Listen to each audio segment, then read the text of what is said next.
Hello folks, welcome to Samarth Academy. आज के इस वीडियो में हम नंबर सिस्टम से रिलेटेड कुछ और सवाल सॉल्व करेंगे जो कि ऑलरेडी एग्जाम में पूछे जा चुके हैं। ठीक है, देखते हैं आज के क्वेश्चंस किस कैटेगरीज में डिवाइडेड है। पहले हम देखेंगे 6 क्वेश्चंस नंबर सिस्टम के, फिर 6 क्वेश्चंस नंबर सिस्टम के एडवांस्ड क्वेश्चंस के, फिर एलसीएम एचसीएफ के 4 क्वेश्चंस को सॉल्व करेंगे and then finally 4 questions LCM और एचसीएफ की एप्लीकेशन से रिलेटेड करेंगे। माइंड यू, ये सारे के सारे क्वेश्चंस 20 सवाल हमारे एग्जाम में पूछे जा चुके हैं। ठीक है, तो चलिए शुरू करते हैं। पहला सेट ऑफ 6 क्वेश्चंस आपकी स्क्रीन पे अभी है। यहाँ पे पॉज करके आप इसका स्क्रीनशॉट लेकर इन क्वेश्चंस को सॉल्व भी कर सकते हैं या फिर वीडियो को पॉज करके इन क्वेश्चंस को सॉल्व कर सकते हैं। ठीक है, अगली स्क्रीन पर आपको इनके सॉल्यूशंस मिलेंगे। यहाँ पे मैंने क्वेश्चंस का नंबर जरूर लिखा हुआ है बट ईयर मैंने जानबूझकर डिलीट किया है क्योंकि मैं नहीं चाहता कि आप सिर्फ इन क्वेश्चंस को सॉल्व करें और क्वेश्चन पेपर को पूरा ना देखें। बट ये सारे के सारे सवाल एग्जाम में ऑलरेडी पूछे जा चुके हैं 2015 से 2021 के बीच में। ठीक है, तो चलिए पहला सवाल, what is the remainder when 1 2 3 5 multiply by 4 5 3 3 multiply by 2 4 5 1 is divided by 12। ठीक है, तो जब भी हमारे पास इस प्रकार से बड़ी सी टर्म दी जाती है जिसके अंदर मल्टीपल आइटम्स हो और सबको मल्टीप्लाई या डिवाइड किया जा रहा है, तो रिमाइंडर का भी सेम रिलेशनशिप निकलेगा इंडिविजुअल आइटम के साथ जो कि उसका ओवरऑल बड़े आइटम के साथ निकलता है। ठीक है, तो कहने का मतलब अगर हम इन तीनों टर्म्स को 12 से अलग अलग से डिवाइड करते हैं तो जो हमारा रिमाइंडर आएगा that will be same as the remainder of the overall number। ठीक है, which means पहले वाले में अगर हम 1236 की बात करें तो वो डिविजिबल होगा, यानी इसमें रिमाइंडर है 11। 4524 डिविजिबल होगा, यानी इसमें रिमाइंडर है 11। 2448 डिविजिबल होगा, यानी इसमें रिमाइंडर है 3। ठीक है, तो फर्स्ट सेकंड थर्ड का 11 11 3 रिमाइंडर आ गया, तो ओवरऑल रिमाइंडर है 11 इंटू 11 इंटू 3 यानी 121 इंटू 3। 121 का रिमाइंडर 1 है, तो ओवरऑल रिमाइंडर हमारा आ गया 3, यानी ऑप्शन बी। ठीक है, आगे चलते हैं। How many pairs of x and y are possible in the number 763x4y2 if the number is divisible by 9। ठीक है, यहाँ पे हमारा डिविजिबिलिटी रूल का जो कंसेप्ट है वो चेक होगा। 9 का डिविजिबिलिटी रूल क्या कहता है कि sum of digits should be divisible by 9, right.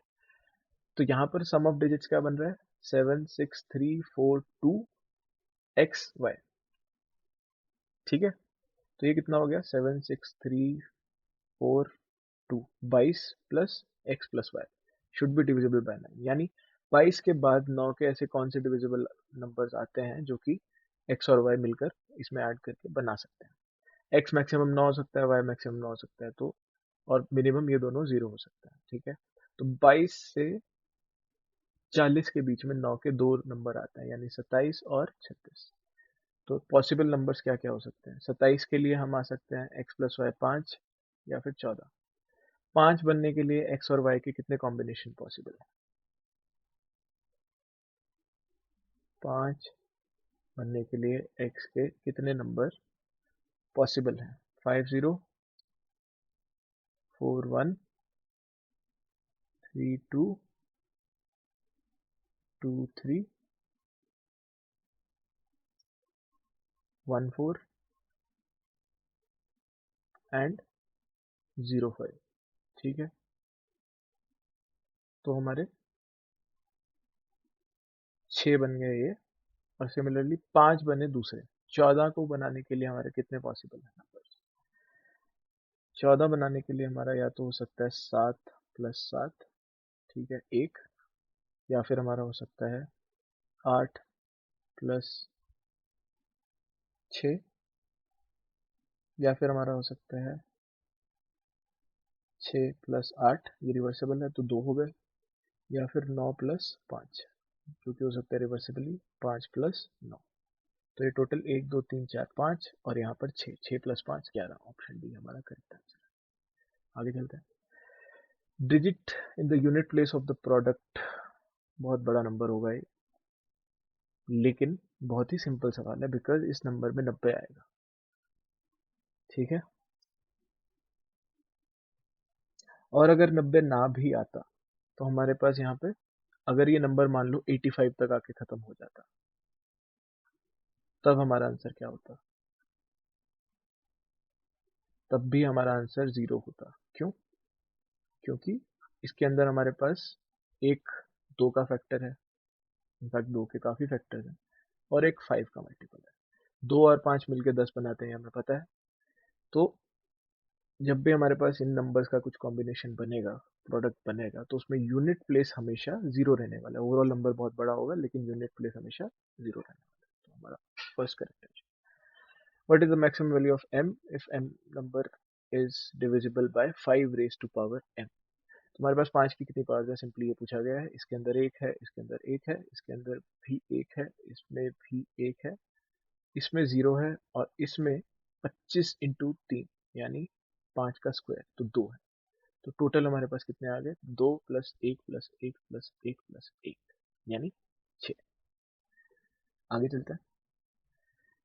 Student was asked to multiply a number by 25. He instead multiplied the number by 52 and got the answer 324 more than the correct answer. Number to be multiplied was, ठीक है, let the number be x। यहाँ पे simply ज़्यादा time कोई shortcut ढूंढने में लगाने की जरूरत नहीं है, सिंपली सॉल्व होगा।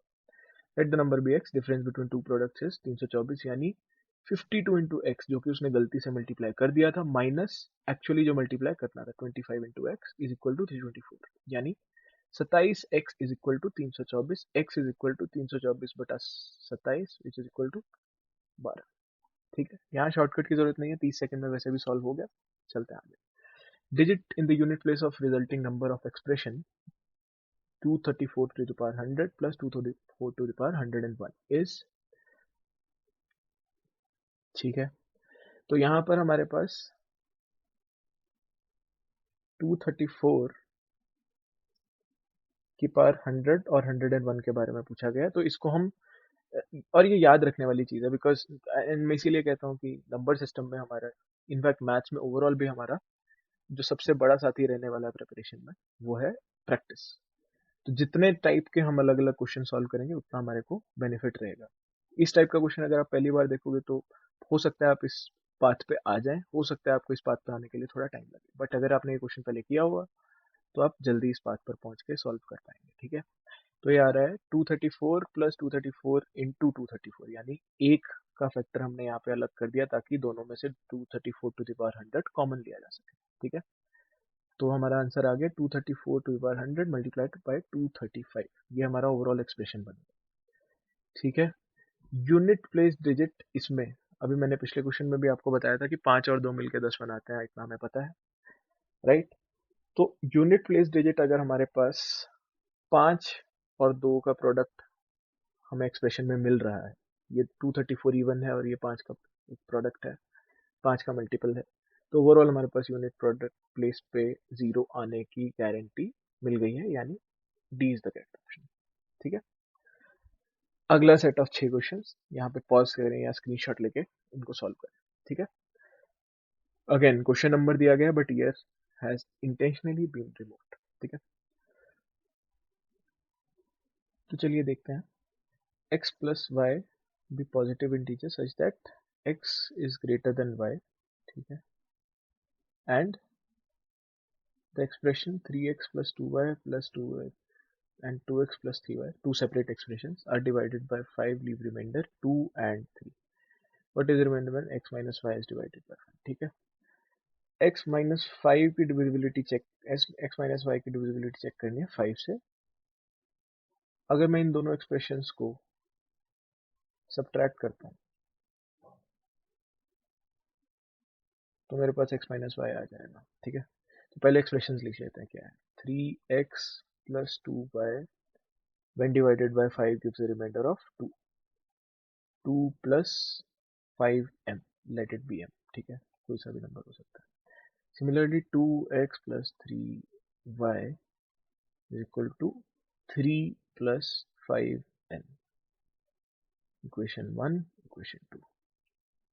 अब मैं 1 में से 2 को माइनस करूंगा, तो मेरे पास लेफ्ट साइड में आ जाएगा x minus y, right side में आ जाएगा 2 minus 3 plus 5m minus n। ठीक है, 2 माइनस 3 यानी x minus y is equal to 5 multiplied by m minus n minus 1। ठीक है, अब m minus n multiply by 5, ये नंबर 5 से डिविजिबल होगा। x माइनस वाई लेकिन सिर्फ इतना नहीं है, इसमें एक -1 आगे और जुड़ा हुआ है, तो यानी ओवरऑल इसका रिमाइंडर x माइनस वाई का overall remainder from 5 will be -1। ठीक है, -1 रिमाइंडर का क्या मतलब होता है, पॉजिटिव में जाएंगे अगर तो 5 माइनस 1 इज इक्वल टू 4, तो हमारा पॉजिटिव रिमाइंडर कितना बचा, 4, ऑप्शन ए। चलते हैं आगे, सम ऑफ फर्स्ट 47 टर्म्स। ठीक है, अब देखो ऐसे टर्म्स को देखकर घबराना नहीं है, सबसे पहले हमें ट्रेंड फाइंड करना है। ठीक है, what is the repetition here, तो 4 5 6 4 5 6 तो ठीक है, लेकिन यहाँ पर साइन पे ध्यान देना जरूरी है। Positive positive negative negative negative positive positive positive, तो तीन तीन का यहाँ पे आगे ट्रेंड बन रहा है, 3 पॉजिटिव और 3 नेगेटिव। ओवरऑल अगर मैं देखूं तो 1 2 3 4 5 6, क्योंकि 3 पॉजिटिव 3 नेगेटिव, इन सब का सम मिलके बन जाएगा 0। ठीक है, प्लस पॉइंट 1/6 माइनस 1/6। ठीक है, तो हर 6 टर्म्स का सम बन रहा है 0। यानी अगर हमें 47 टर्म्स पूछी गई हैं, अगर मान लो 48 पूछी होती है, अब यहाँ पे देखो और सिंपली सॉल्व करते हैं, 48 पूछी होती है।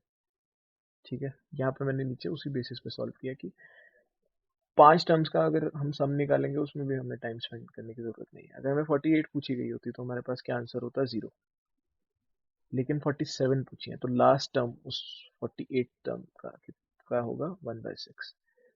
तो इसका सम हमारे पास क्या आने वाला है, 0 में से 1/6 नहीं है, यानी 0 में पॉजिटिव 1/6 ना होना इज इक्वल टू 0 माइनस 1/6, तो हमारे पास आंसर आ जाएगा ऑप्शन बी, -1/6। ठीक है, चलिए आगे चलते हैं। The value of expression is equal to, ठीक है, A B A B A B, A plus B A minus B A square plus B square. ठीक है, तो अगर मैं इस फॉर्म में इसको देखूं, ए प्लस बी का whole square is equal to A square plus B square plus 2ab, और इस वाले का बन जाएगा A square plus B square minus 2ab। ठीक है, तो हमारे पास ये 2ab कट जाएगा, ओवरऑल बचेगा ए स्क्वायर प्लस बी स्क्वायर 2 बार, यानी 2 इंटू ए स्क्वायर प्लस बी स्क्वायर, और डिनोमिनेटर में हमारे पास ऑलरेडी ए स्क्वायर प्लस बी स्क्वायर है, तो वो कट जाएगा, आंसर बचेगा 2। सिंपल, आगे चलते हैं। If A square is equal to 117 plus B cube, sorry A cube is equal to 117 plus B cube and A is equal to 3 plus B, then value of A plus B is given by. ठीक है, अब हम चाहें तो इसको actual तरीके से solve कर सकते हैं, बट अगेन अप्रोक्सीमेशन में मेरा थोड़ा ज़्यादा विश्वास रहता है when it comes to solving questions during the exam, right. तो ये 117 किस क्यूब के काफ़ी नियरेस्ट है, 125, राइट। तो 125 अगर हम इसे बनाना चाहें तो बी क्यूब की वैल्यू कितनी रखनी है, ए अगर बड़ा है, ठीक है, तो बी क्यूब की वैल्यू हमें कितनी रखनी होगी, बी क्यूब की वैल्यू होगी 8, यानी बी की वैल्यू होगी 2, पॉजिटिव लेना है, यहाँ पे दिया हुआ है दोनों पॉजिटिव है, और अगर इसकी वैल्यू 2 हो गई तो ए क्यूब की वैल्यू 125, यानी ए की वैल्यू 5। लेट्स सी वो सेकंड इक्वेशन में डलता है कि नहीं। ठीक है, 5 इज इक्वल टू 3 प्लस 2, बिल्कुल डलता है, तो हमारा सॉल्व हो गया। Value of A plus B is given by 5 plus 2 7। ठीक है, आगे चलते हैं। कई क्वेश्चंस पे ज़्यादा टाइम लगाने की ज़रूरत हमें पड़ती ही नहीं है। ठीक है, यहाँ पर देखते हैं 61/19 इज इक्वल टू 3 प्लस, गंदा सा एक्सप्रेशन है, but x y z are natural numbers. ठीक है, यहाँ पर स्पेलिंग मिस्टेक है, but x and b are natural numbers, तो z की वैल्यू फाइंड करनी है, x y z नेचुरल हैं, तो उसके बेसिस पे हम लीप ऑफ फेथ लेकर काफ़ी चीज़ें यहाँ पर सॉल्व कर सकते हैं। 19 3 ज़ा 57, तो हमारे पास यहाँ पर क्या आ जाएगा, 57 डिवाइड बाय 19 प्लस 4/19। ठीक है, तो ये बन जाएगा 1 upon x is equal to 1/19/4। ठीक है, तो इसको 1 कर देते हैं और इसको 19/4 कर देते हैं, तो हमारे पास ये कितना आ जाएगा, 4 4 16, तो 16 यानी x की वैल्यू आ जाएगी 3 नहीं 4। ठीक है, इस एक्सप्रेशन को फर्दर सॉल्व करेंगे, इनफैक्ट सिर्फ इस एक्सप्रेशन को फर्दर सॉल्व करेंगे। 19/4 को फर्दर से 1 अपॉन की फॉर्म में लाना है, तो ये बन जाएगा 4 प्लस 3/4। ठीक है, अब 3/4 को फर्दर 1 अपॉन की फॉर्म में लाना है, तो हमारे पास क्या बनेगा, 1/4/3। ठीक है, 1/4/3 को अगर हम सॉल्व करेंगे तो ये आ जाएगा 1/1 प्लस 1/3। ठीक है, तो ओवरऑल एक्सप्रेशन को एक बार हम लिख के देखते हैं कि if we miss something, 3 plus 1 upon x की वैल्यू हमारे पास क्या आई थी 4 प्लस 1 अपॉन वाई की वैल्यू क्या आई थी हमारे पास 1 प्लस 1 अपॉन 3। ठीक है, तो हमारे पास z की वैल्यू क्या आ जाएगी 3। चलते हैं आगे, अगेन सॉल्व करेंगे, कोई इसमें ट्रिक नहीं है, लेकिन 1 मिनट से कम समय में सॉल्व हो जाएगा। If m and n are distinct natural numbers, then which of the following are integer? तो इसको नेगेट करने के लिए हमारे पास सबसे बढ़िया तरीका होगा, सिंपलेस्ट नेचुरल नंबर्स हमारे पास जो आते हैं वो है 1 2। ठीक है, तो 1 और 2 को अगर हम यहाँ पे सब्स्टिट्यूट करके देखें, सेकंड में नहीं करेंगे बिकॉज सेकंड ऑलरेडी मेरे को दिख रहा है कि ये नेटिंग ऑफ टू 0 है। ठीक है, मतलब इसका ओवरऑल वैल्यू 1 होगा।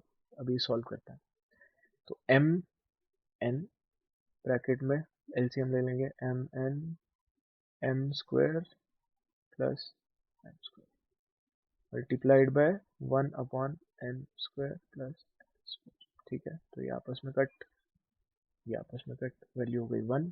तो इस एक्सप्रेशन की हमेशा वैल्यू 1 होगी, तो ये इंटीजर रहेगा, सही है। इन में 1 और 2 की वैल्यू डालकर देखते हैं, तो ये इंटीजर मेरे को होते नहीं दिख रहे हैं। ठीक है, तो nm का एलसीएम 2 और ऊपर आ जाएगा 1 प्लस 2। ठीक है, तो 3/2 which is not an integer, तो ये गलत। यहाँ पर 2 अपॉन 1 स्क्वायर प्लस 2 स्क्वायर यानी 2/5। ठीक है, तो ये इंटीजर नहीं है और ये भी इंटीजर नहीं है। ठीक है, तो आंसर आ जाएगा ओनली 2, ऑप्शन बी। आगे चलते हैं, ये हमारे पास अब अगला टॉपिक आ गया एलसीएम एचसीएफ। 4 क्वेश्चन है, स्क्रीनशॉट ले लीजिए, फिर इनको सॉल्व करते हैं। पहला question, HCF LCM of two natural numbers are 12 and 72. What is the difference if one of the numbers is 24? ठीक है, तो अदर नंबर हमारे को पता है कि product of numbers is equal to LCM into HCF, तो हम सिंपली 12 इंटू 72 डिवाइड बाय 24 करेंगे, तो हमारे पास आंसर आ जाएगा 36। ठीक है, क्वेश्चन में पूछा है कि difference between the two numbers, यानी 24 minus 36 which is equal to 12, option A correct आ गया। LCM of two numbers is 12 times HCF।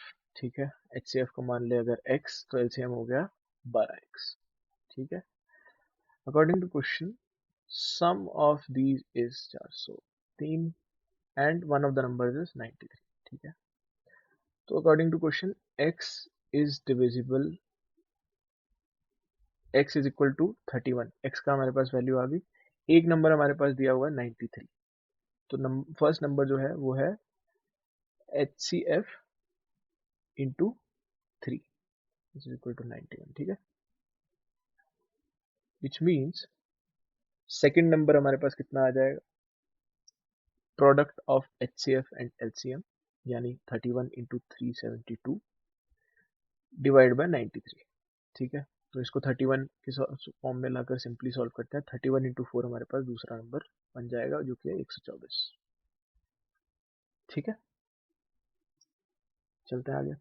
Some of two numbers is 232, HCF 29।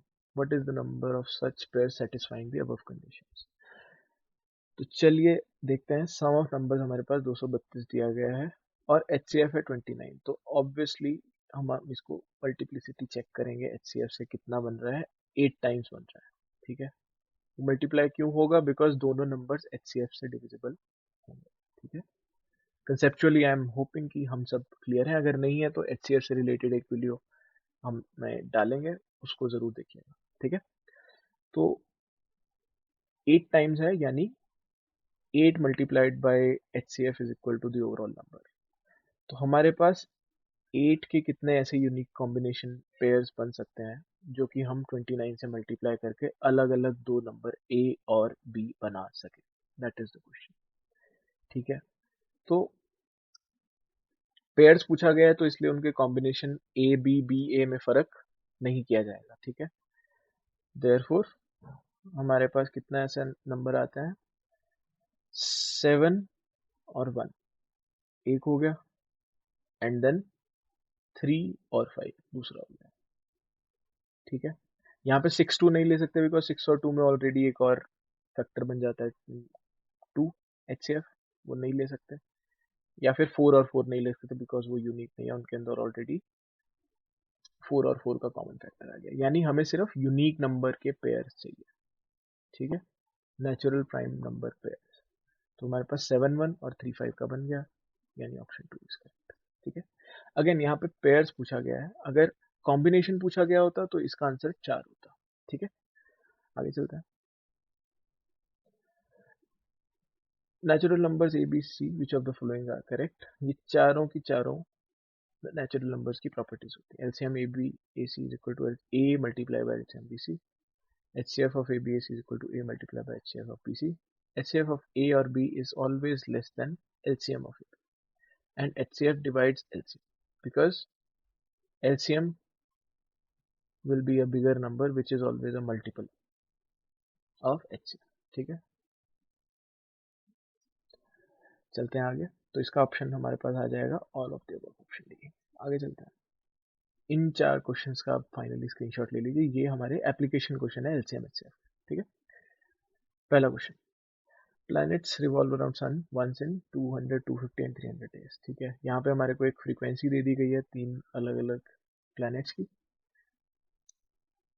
अगर वो सेम टाइम पे स्टार्ट करते हैं, ये सिमिलर है हमारा रेस वाले क्वेश्चन पे, जो lapse of a particular play field और क्वेश्चंस लाइक दैट, जिनमें हमारे को कॉमन टाइम फ्रेम निकालना होता है कि कब जाकर वो सेम टाइम फ्रेम में रिपीट करेंगी चीजें जो कि अलग अलग फ्रीक्वेंसी से हो रही होती है। यहाँ पे वो प्लैनेट्स हैं, it can be anything, right, उनकी n नंबर ऑफ पॉसिबिलिटीज। तो यहाँ पर हमें इन तीनों नंबर्स का LCM निकालना है, उसमें हमारी सेम पोजीशन उतने दिनों बाद या उतने टाइम बाद रिपीट करेगी। ठीक है, तो इसका LCM क्या निकलेगा, 300 एंड 250 एंड 200 का LCM। ठीक है, तो 300 मल्टीप्लाई बाय 520, 1500, लेकिन वो 2 से डिविजिबल नहीं होगा 200 से, तो मल्टीप्लाई बाय 2 यानी 3000। ठीक है, तो हमारे पास ऑप्शन ए करेक्ट आ गया। आगे चलता है, 48 cricket balls, 72 hockey balls, 84 tennis balls. They have to be arranged in several rows such a way that each row contains same number of balls of one type। ठीक है, यानी एक particular रो में अगर क्रिकेट बॉल है तो cricket balls ही होंगे। What is the minimum number of rows required for this to happen. ठीक है, तो मिनिमम नंबर ऑफ रोज मतलब maximum number in each row. ठीक है, एक रो में अगर मैं मैक्सिमम नंबर ऑफ बॉल्स डालूंगा तो मेरे पास number of overall rows minimum हो जाएगा, यानी मैक्सिमम पर रो मीन्स मेरे को HCF निकालना है। ठीक है, तो इसका HCF कितना आ जाता है, 48 72 84, इसका HCF आ जाता है 12। ठीक है, तो एक रो में मैं 12 बॉल्स डाल सकता हूँ। ओवरऑल कितनी रोज बनेगी, sum of all the balls divide by 12। ठीक है, तो वो आ जाता है यहाँ पर 4, यहाँ पर 6 और यहाँ पर 7। ठीक है, ओवरऑल नंबर आता है 17, option C correct. Consider all positive 2 digit numbers when divided by 7 leaves remainder of 3, what is their sum। ठीक है, तो इस क्वेश्चन को हम सॉल्व करेंगे LCM HCF की बजाय सीक्वेंट सीरीज से। क्योंकि ये नंबर्स देखना, कैलकुलेट करना कोई मुश्किल काम नहीं है। तो हमारे पास एक सीरीज बन जाएगी। अगर हमारे पास रिमाइंडर 3 ना होता तो हमारे पास सीरीज क्या बनती? 7, 14, 21, 35, 28, 35, ठीक है, और वो एंड होती जाकर 98 पे। लेकिन हमारे पास +3 दिया गया है तो ये सीरीज बन जाएगी 10, 17, 24, और ये एंड होगी इससे एक टर्म पहले 94 पे, क्योंकि ये 100 से बड़ा हो जाए। ठीक है, तो हमारे पास ये टोटल कितनी आइटम्स आ गई यहाँ पर? ये है 7 1 ज़ा 7, ये है 7 इंटू 13, तो टोटल हमारे पास 13 टर्म्स आ गई, और हर टर्म में डिफरेंस है 7 का। तो ये हमारे पास एपी बन गया, जिसमें फर्स्ट टर्म और लास्ट टर्म हमारे पास है डिफरेंस है, तो कॉमन डिफरेंस आ गया 7। नंबर ऑफ टर्म्स हमारे पास आ गई 13, तो n-1 आ गया 12। फर्स्ट टर्म हमारे पास आ गई 10, तो 2 इज 20। ठीक है, तो ये हमारे पास सॉल्व करके निकल आया, option C is the correct. Finally last question पे आते हैं एलसीएम एचसीएफ के। In a fire range, 4 shooters are firing at the respective targets, first, second, third and fourth shooter hit the target once every।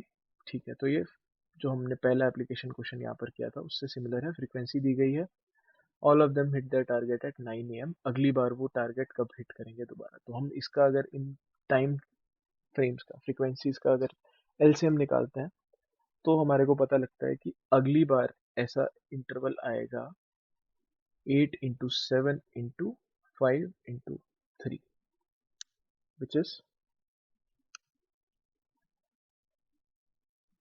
56 into 15, right, which is equal to 840।